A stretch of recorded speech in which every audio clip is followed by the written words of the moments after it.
this is Lexy with Austin Underground, and I'm here with Dan O'Connor from 4 Years Strong, and we're here to talk about their tour and their new album. So how are you today? How's Austin? I'm great. Austin's awesome.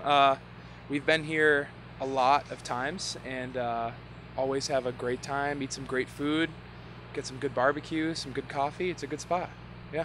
Awesome. Okay, so y'all just released your 5th album, and it's a self-titled album, and you really returned to your signature sound on the new album. Can you tell us about why you decided to return to your roots?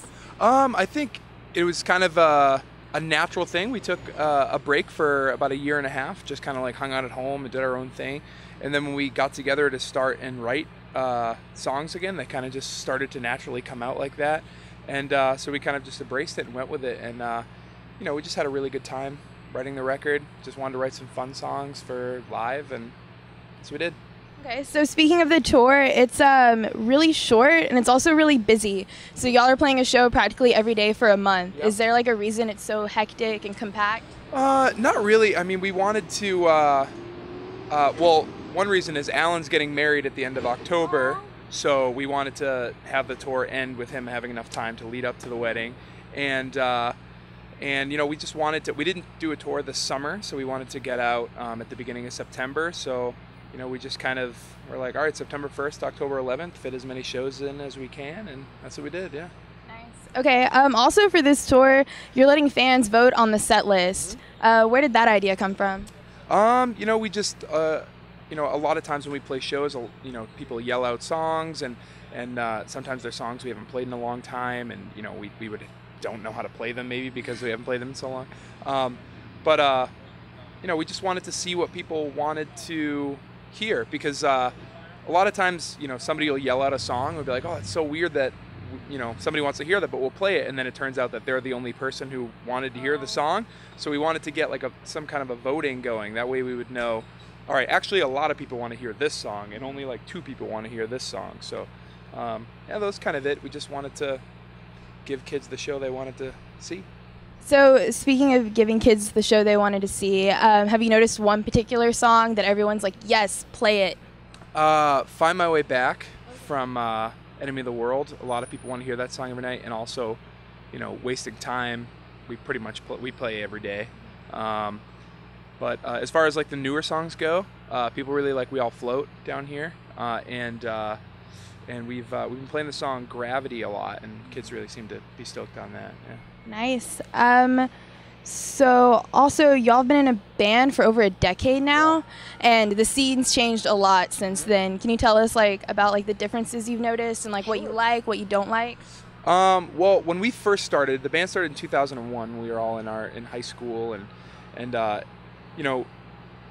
social media wasn't like a huge thing. I mean, there was MySpace and Facebook kind of, but not even really. So that's definitely the number one biggest change. I mean, the way that you kind of market a band now is completely different than it was back then, where now you need to have an Instagram that you update all the time and a Twitter feed that you're constantly putting stupid stuff on.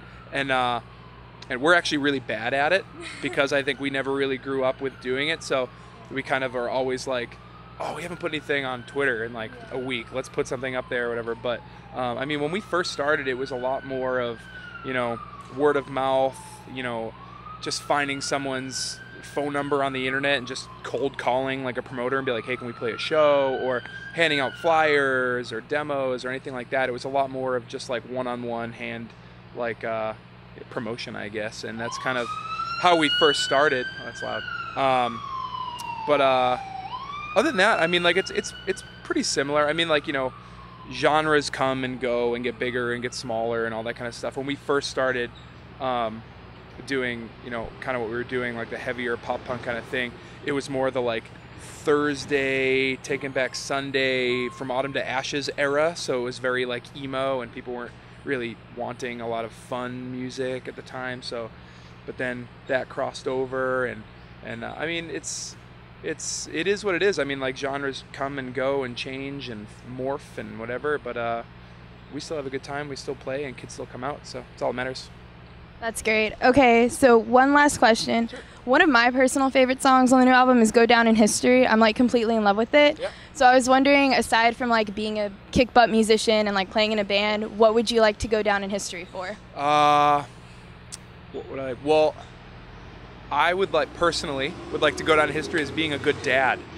I have a daughter, so it's hard being out on tour and being away from her, and so when I'm home, I just try to spend as much time with her as I can. So I just want to be a good dad. That's sweet. Okay, well, that's all we have time for today. Is there anything else you'd like to add? No. If we haven't already come through your town, come out to the show, pick up the record, and listen to us, steal it, whatever. Okay, thanks for watching, guys.